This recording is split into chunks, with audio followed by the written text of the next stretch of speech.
Madami ang nagtatanong, bakit nga ba madaming bungo dito sa isla na matatagpuan sa Eastern Samar? Yung mga pupunta ng dagat, yung mangingisda ba, minsan may nakikita daw sila, lalakad na bata, galing doon, dito lang nawawala, yung maliit na bata na lahat ay green ang kulay.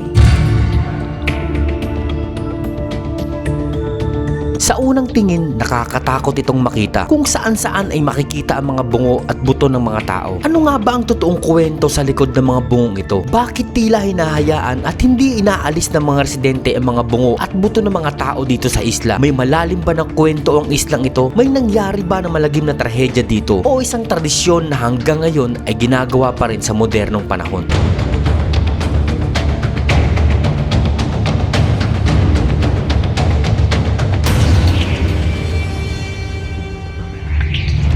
Para malaman ang buong kwento sa likod ng mga bungo at buto ng mga tao na matatagpuan sa islang ito, nagpasya kaming puntahan mismo ang lugar at alamin ang katotohanan sa likod ng misteryosong tanawing ito. Hindi naging madali ang paglalakbay na aming hinaharap. Alam naming napakalayo ng aming destinasyon at bago pa man kami makarating, kailangan muna naming lampasan ang mahabang biyahe at mga kalsadang puno ng lubak at alikabok. Mula sa aming pinanggalingan, bumiyahe kami patungong Bicol. Halos 11 oras ang ginugol namin sa kalsada habang tinatahak ang napakahabang ruta sa sari-saring tanawin ng aming nasilayan. Pagkatapos ng 11 oras na biyahe ay narating din namin ang pinakadulong bahagi ng Luzon, ang Matnog Sorsogon. So mga po nyo, nakakuha tayong ticket natin. Total na nagastos natin dito ay 2,500 plus yung ticket natin papunta dun sa Alin, papunta sa Samar. Dito ay kailangan pa naming sumakay ng barko at maglakbay ng 2 oras patawid sa Alin Port, Northern Samar. Sa kabila ng pagod at haba ng biyahe, hindi nawala ang aming pananabik. Sa bawat kilometro ng aming paglalakbay, mas lalo naming gustong matuklasan ng katotohanan sa likod ng mga bungo at butong matagal nang pinag-uusapan ng maraming tao. Hapon na nang makarating kami sa Alin Port, Northern Samar. Touchdown tayo dito mga po nyo sa Samar. Kaya nagpasya kami na magpalipas muna ng gabi sa Katbalogan, Samar. Kinabukasan, wala na kaming sinayang na oras. Maaga kaming umalis para marating ang kinaroroonan ng isla. At pagkatapos ng 4 na oras na biyahe, ay narating din namin ang Barangay Abihaw, Salcedo, Eastern Samar.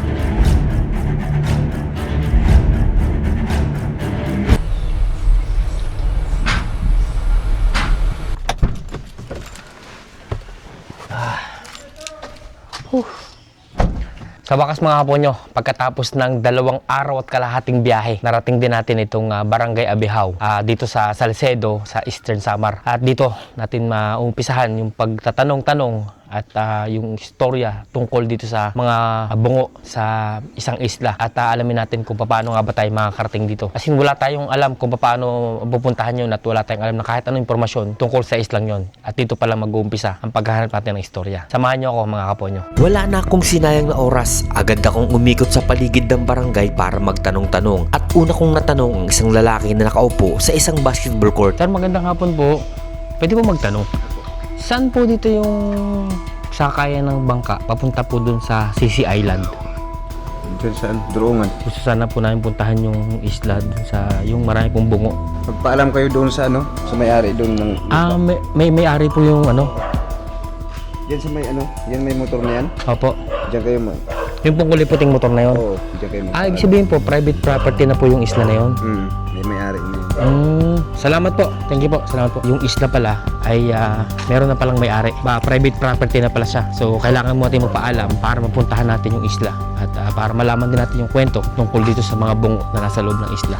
Tara, punta tayo. Pinuntahan ko agad ang bahay ng may-ari na tinuro sa akin ng isang residente ng barangay. At dito ay nakausap ko ang may-ari. Maayos namin siyang nilapitan at ipinaliwanag ang tunay na layunin ng aming pagpunta. Sinabi ko na nais kong pumunta sa isla para makita at malaman ang totoong kwento sa likod ng mga bungo at buto ng tao na matatagpuan dito. At maswerte tayo dahil pinayagan tayo na makapunta doon. At maswerte din tayo dahil mismong ang may-ari ang magdadala sa atin sa isla. Maswerte tayo mga kaponyo kasi pagdating natin dito, available yung may-ari ng isla. At sasamahan niya tayo napuntahan at para makita natin mismo kung ano nga bang itsura ng isla at yung mga bungo na nagkalat sa loob ng isla. So samahan niyo ako sa journey na to at aalamin natin ang buong kwento, lahat-lahat ng kwento tungkol dito sa isla na punong-puno ng bungo ng tao. Sa wakas ay mararating din natin ang misteryosong isla. Kasama ang may-ari, agad kami nagtungo sa tabing dagat kung saan kami sasakay ng bangka. At dito ay makikita ko ang ganda ng tanawin habang papunta kami sa isla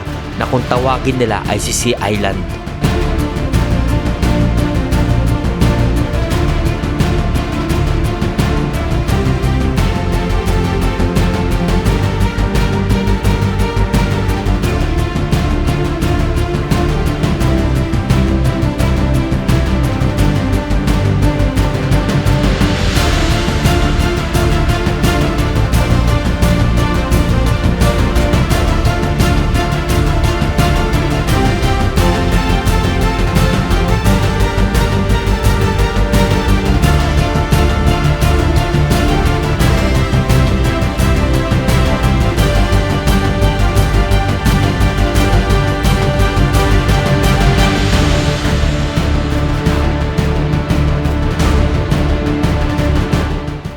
Basa talaga tayo dyan.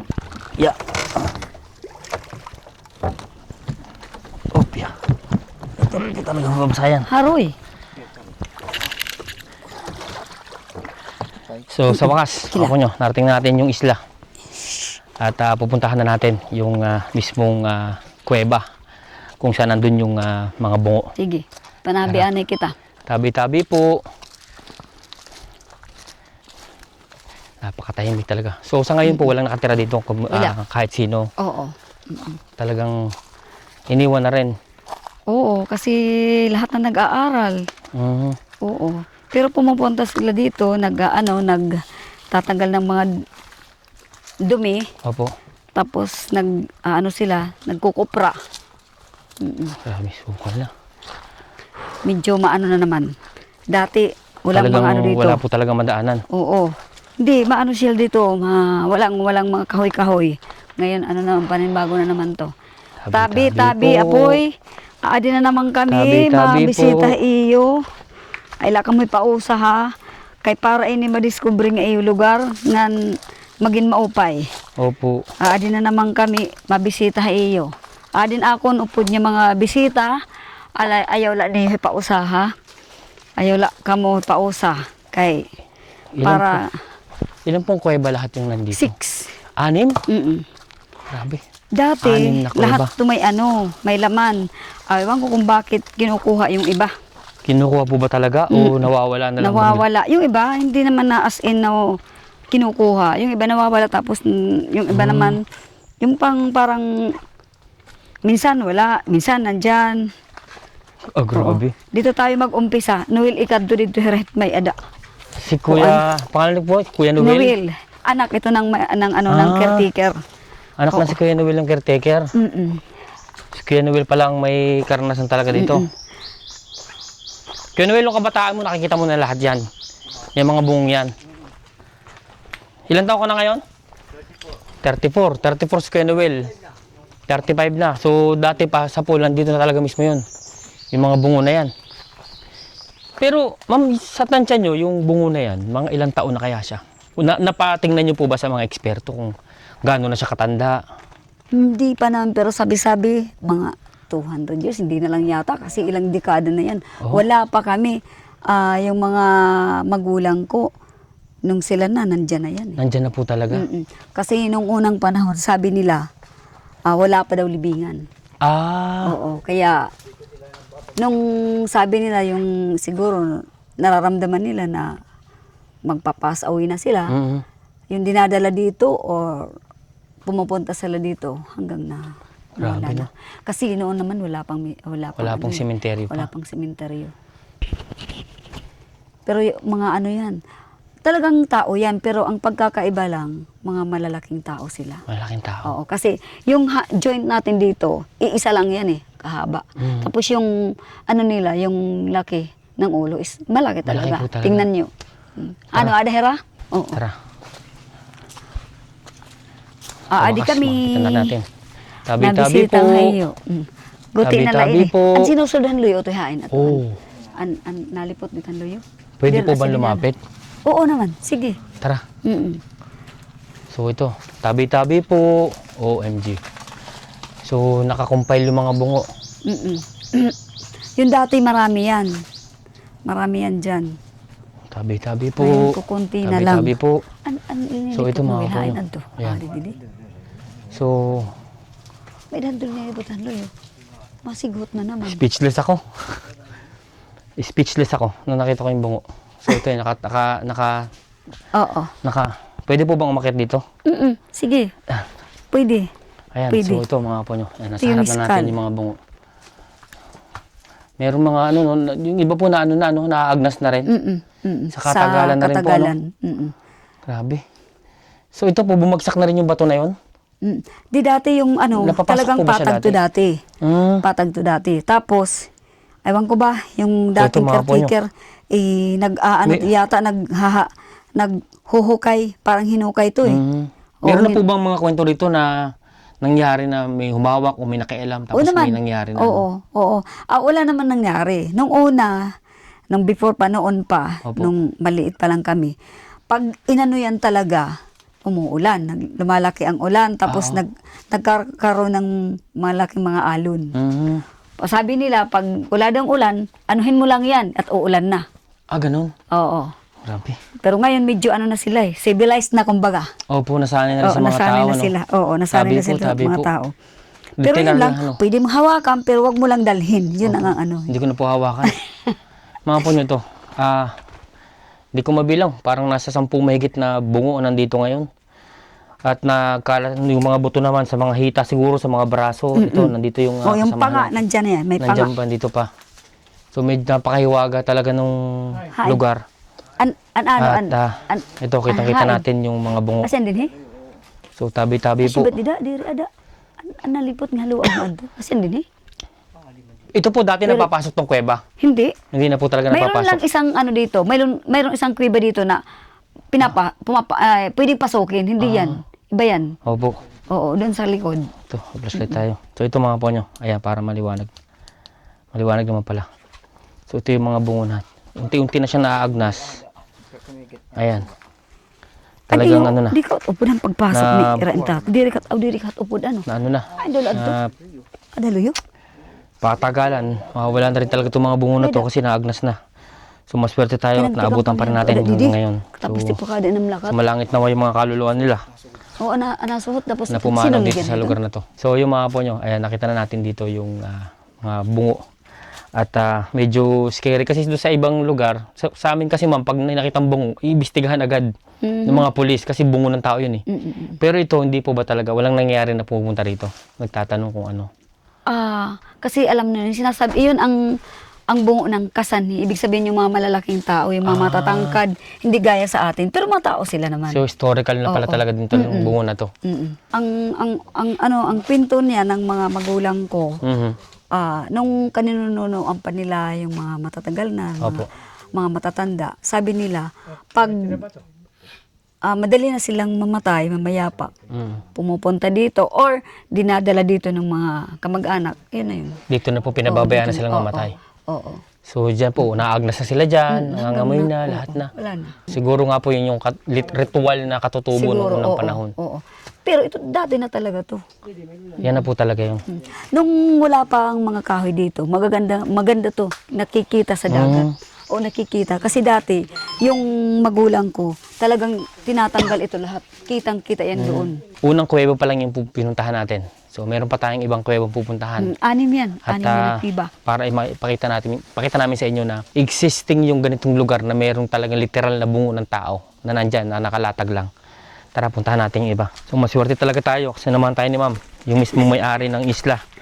At yung caretaker na si Kuya Noel, dahil siya mismo talaga, sa full pagkabata, dito talaga nakatira. Kuya, nung kabataan mo kuya, ano yung ma-experience mo dito? Wala ka bang mga nung tumitigil ka dito nung bata ka pa? Yung kapatid ko noon dito, medyo meron nararamdaman nila na maliit na bata na, medyo. Maliit na bata? Oo na. Tumatakbo? Tumatakbo, ganito yung kulay niya. Kulay berde? Oo. Tapos wala lang, okay lang. Yan, isang kuweba yan. Tara, natin. Yan yung may bantay. So sinasabi nila na mayroon doon nagbabantay dito sa kuweba. Dito may mga buto rin dito. Sa loob. Napasok nyo na ba yan? Oo, yung namin dito. Tara. Kaso wala din. Asya ba ito, Noel? No? Kasi yan. Ito. OMG. Ito mga kapo nyo. Halika dito. Ito. Ito, may mga bungo dito. Mga buto. Mga buto rin dito. Ito, mga buto. So ito mga kapo nyo yan. May buto dito. Medyo iba yung amoy. Kukulawan ko dito. Wala na ditong bungo. May Buto na lang. May mga ulo din doon, pero konti lang. Ito, lagusan to. Diretso sa pinakailalim. Doon sa likod to. Ayun ang tagusan. Tumatagos po dami dito. Yung pinatang dito sa. Yung pinuntahan kanina? Oo. Dito kami sa dito. Kasi yung Ito. Wala ito yung kadugtong siya. okay. Okay. Iikot siya dito. Okay. So ito pala mga ponyo. Kadugtong nung pinuntahan nating unang kuweba. Magkadugtong sila, magkalusot siya. So dito mga buto ng mga hita, mga braso, ang haba. Pansin nyo mga po yung hahaba ng buto. Medyo iba yung amoy, pero okay naman. May oxygen pa naman dun sa mismong area. Sabi no? So, sana mapag-aralan kung gaano nakatagal yung buto dito. Wala po ba talaga pupuntang mga taga-UP? Kasi po usually sila yung nag-aaral sa mga ganyan. Sa mga sinaunang buto. So, pangalawang kuweba na yun mga kapo nyo. Punta natin. Magkadugtong sila. At dun sa isa, bungo lang na braso or hita yung nakita natin. Ma'am, wala po ba talagang pupunta sa inyo dito na gustong aralin kung gaano nakatanda yung mga buto na yan? Wala pa. Wala pa talaga. Pero inano ko na to sa sa tourism. Opo. Ano pong nila? Ano pong sabi nila? Wala pa naman. Ano pong nandiyan Kuya Kanuel? Meron pa rin dyan? Oo. Asya ayan pala yun. Ito po, meron dito ilang piraso. Meron pa. Kasi 6 to eh. Opo. 3 pa lang pinasok natin. So ito mga po nyo, may bungo pa dito. Ayan, nasa labas lang sila sa entrance. Parang misto lang sila nagbabantay. Ayan, makikita nyo. Ito nyo mga po nyo. Unti-unti nang naagnas. Talagang nakakilabot. Nakakilabot yung pakiramdam dito. Hindi normal na makaharap yung mga ganitong mga bungo na. Ang lalaki ng bungo nila eh. Kung mapapansin nyo mga po nyo, para silang nakabantay dito sa daan. Na parang ayaw nilang papasukan. Na parang sinasabi na kahit di sila nagsasalita, pero yan mismo. Nakabantay sila, nakahilera sila dyan sa mismong butas. Hindi natin alam kung anong meron. Kasi parang may hagdanan pa, mama. Ano po? Para siyang step by step na hagdanan. Kung mapapansin niyo po yung pinakadaan. May step, tapos may step. Oo. Napasok na po ba yung ilalim na yan? Hindi pa. Wala pang nag-ano. So, hindi natin alam kung anong binabantayan nila dito. Kung si ma'am ba, ay baka magulat na lang tayo. Mayaman na si ma'am. Joke lang po So, hindi natin masabi. Pero, nakakapagtaka lang kung bakit dito talaga mismo. Pero ma'am, bakit wala po silang mga bungo lang nandito? Wala yung mga ano nila? Minsan kasi, yun yung sinasabi ko. Minsan wala. Minsan, oo. Minsan Nilabutan ako bigla. nagpapakita, minsan hindi. Ganun po. Minsan doon sa loob. Oh, Tingnan mo May yung kilabutan ano, ako. diba? May mga ano doon yung opo. hanggan. Opo. Oo, minsan Minsan po wala yun. minsan wala talaga. Oh, Kita. Buti nga ngayon mayroon eh. Kasi minsan pupunta kami dito. grabe. Hinilabutan ako. Yung kilabot ko. So sinasabi ni ate na, minsan daw hindi talaga ito nakikita, wala dito sila. Pero ngayon dumating tayo, nagpakita sila. May nangyayari daw talaga na wala talaga minsan dito. Hinilabutan ako. Napaka-creepy. Hindi ko alam kung ano yung mararamdaman ko sa harapan mismo ng bungo na sinasabi ni ma'am na minsan nagpapakita, minsan hindi. So kaya po kayo nalilito, Kuya Noel, kaya po kayo nalilito kasi minsan nag-iiba-iba yung pwesto ng bungo. Oo nga. Oh? Kaya yung Nagtaka nga ako eh, parang iba. unang pagpunta ko rito, nakakalat siya. Mm. Tapos, kinuha ko sa Kinikilabutan ko. ilagay ko Diyan nga, sa Noel. magandang pwesto. Nandiyan na sila sa ilalim na naman. So, bahala kayo kung hindi nyo Grabe. gusto. Parang yan yata yung pinasukan nila eh. Yung nga yan. Oo. Pero dito kayo papasok hanggang doon sa kabila. Hindi kayo dito papasok. Dito talaga ang pasukan. Pero ngayon po, napunta yung bungo dun sa kabilang ano. Minsan wala yan. Pinuntahan ko na yan. Minsan nga, wala. kinuha ko yun. Nilagay ko yan sa taas. Tapos, nandiyan Nandiyan na naman sa baba. Ako, ano ba yan? Ako, wala na ako sa hindi ko na gagalawin yan. Kasi Hindi ko alam kung anong, yata, hindi ko alam kung anong mararamdaman ko, pero sa kwento ni Kuya Noel, siya mismo ang naglipat ng mga bungo. Kasi ako nung pumupunta rito. Mm. Nag-ano kami pag nag-cook. Dapat pala po nalalagyan ng tanda yung bungo. Kahit kulay para malaman nyo kung ano yung ginalaw ninyo. Makalat din. Oo. Kasi mahirap. Sabagay, baka magalit naman sa inyo yung may-ari ng bungo. Wag na lang. Isa lang yung ibig sabihin nito mga po nyo. Yung mga bungo, hanggang ngayon, yung mga kaluluwa nila, andito pa rin. Dito pa rin, hindi pa rin sila umaalis. Daan taon na siguro yung lumipas, pero hanggang ngayon. Kasi nakakakilabot yung kwento ni Kuya Noel na pinatas na niya, inayos na niya yung bungo, pero andun pa rin sa dating kinalalagyan. Nakakakilabot yung kwento. Paano hindi ka maniniwala? Si Kuya Noel mismo nagsasabi. Siya mismo, caretaker. Ito, meron din dito. Ito, medyo malaki naman to. Ang dami. Lobat yung flashlight ko. Malobat. Sabi. Full charge to, pero nung dating dito, nalobat yung flashlight ko. Opo. Ano po, wala oh. Pula na oh. Hindi ko pa po ito nagagamit. Oo. Ayaw nila. Sabi po, hindi po kami balak manggambala sa inyo. Gusto lang naman ipakita sa mga tao na kayo po ay nandito pa rin hanggang ngayon. Ayan, so para tong kuweba talaga. Na-imagine ko yung kwento ni ate na gihintayin na lang sila ng kamatayan na nakaupo dito hanggang sa mamatay sila. So ito mga po nyo, ayan. Tabi po, tabi po, tabi po. Ayan to, mga kapo nyo. Yan yung mga labi, yung mga bungo ng mga kababayan natin na dito na sila inabutan talaga. Nakatambak talaga. Bungo pa rin po yun, sa dulo po. Pero ito po, napapansin nyo, nagbabago yung posisyon niya din. Nung una marami yan dyan. Marami po talaga. Oo, pero ngayon maliit na. Saan kaya sila pumupunta? Kasi napakaano yan dito sa mga taas eh. Dito, Nakapatong po dyan yung iba? kaya mga matong. Ah, Pinapatong namin. so dati po, may makikita kayo, nagpapatong dati kayo dyan. Oo, pinapatong namin yan dito sila. Pinagaganda yung mga dito. Yung pwesto. Dito yung pwesto niya. So akala nyo, para magandang tingnan yung pagpasok. Pag ano, nandyan na sila dyan. Andito na naman. So kahit si Kuya Noel, talagang nagugulat kasi naglalagay daw sila dito sa mga pader para makita yung kita-kita yung bungo. Pero ngayon ito. So ibig sabihin lang nun Kuya Noel, hindi nila gusto yung ginagawa nyo na baguhin yung posisyon ng bungo. Kailangan nakapwesto lang sila talaga Kung dyan. saan nyo nakita. Dapat pala nakapagdala ng kandila, para nakapag-alim mo ng kandila. Tingnan natin yung isang kuweba daw na medyo misteryoso na minsan nasa labas yung bungo, minsan nasa loob. So ngayon, ang alam nila walang bungo pero yung pala nasa loob. Pasukin natin. Kahit sila mismo nalilito sila. Nalilito sila sa itsura sa posisyon ng mga bungo. Medyo nakakakilabot. Wala eh. Wala pong bungo. Yan po ba yung pinapasukan? Maliit lang. Hindi. Pero yan po yung diretso. Hindi. Babalikan natin yung dati. Ay, marami ka na dito. Ah, nasa loob. Ba't parang nagulat kayo Kuya Noel? Ba't parang hindi mo tandaan na meron dyan? Ha? Mismong si Kuya Noel na caretaker nagulat, ang dami daw bungo sa loob. Ito meron dito sa unahan. Tabi-tabi po. Ah, nandiyan sa loob. Tamo? Oh, nandito nga. Ito nga. Sabi, Tabi po. Ito yung nagagulat mo. Nakakapagtaka bakit sila dyan naguhukay. Ha? Hinukay na. Sino po naghukay dito? yung mga tao, Yun ang hindi ko alam. Ito mga kapo nyo. Ng chinpo kung anong gusto nilang kunin dito. Ito mga kapo nyo. Yung bungo. Yung kamo. oh, meron nakuha. Ba't matitilaron? Kada siya.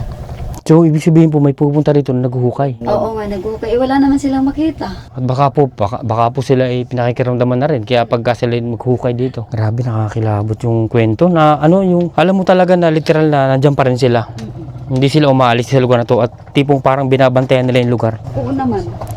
May ano talaga dito. May bantay talaga. Opo. Grabe. Kailan po ito na-discover na malaman na mayroong bungo dyan sa kung natatandaan niyo po? Hindi namin alam kung kailan. Basta kasi parang minana ito kasi ng mga magulang ko. Tapos, bali naging parte ito sa akin. Kasi 6 kami magkakapatid. Bali ako ang napartihan nito dito. Oo. Kasi kanya-kanya naman kami ng lupain ng mga kapatid. Tapos ito ang naging parte ko. Ako ang bunso sa magkakapatid. Tapos, kumbaga, ito ang naging parte sa akin. Nasabi ng nanay ko, ng magulang ko, nung maano na ito sa kanila, nandiyan na talaga yan. So mga po nyo, nakita na natin at naipakita na namin sa inyo yung mahiwagang isla na dito ay napakaraming bungo ng tao.